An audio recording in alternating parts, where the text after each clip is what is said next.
मधील वाक्य शिकलो? म्हणजेच काय इंग्रजी मधून? Present tense. काय लिहिलं होतं आपण सुरुवातीला? I am. प्रेझेंट टेन्स मधले हेल्पिंग वर्ब आहेत एम, इज, आर. तसं आज आपण पाहणार आहोत पास्ट टेन्स मधलं काही शब्दगट. वाचा. आय वॉज, मी होतो. ही वॉज, तो होता. शी वॉज, ती होती. इट वॉज, ते होते.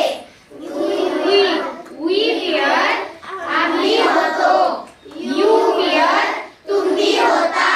दे वेअर, ते होते. आता पहा, जसं प्रेझेंट टेन्स मध्ये एम, इज, आर हे हेल्पिंग वर्ब वापरले जातात, तसं पास्ट टेन्स मध्ये वॉज आणि वेअर हे हेल्पिंग वर्ब वापरले जातात. हे पक्क लक्षात ठेवायचं पहा. आणि हे चालू काळामध्ये हे हेल्पिंग वर्ब वापरले जातात. मग आता जसं आपण एम च्या पुढे मेन व्हर्बला आयएनजी लावलं की नाही, जसं आय एम च्या पुढे काय लिहिलं तुम्ही? आय एम सांगा.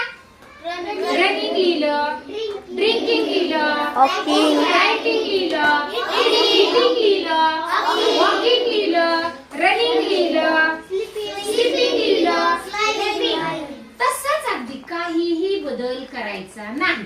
I was writing, he was reading, she was jumping, it was crying, we were climbing on the tree. म्हणजे झाडावर चढत आहोत. चालू काळ.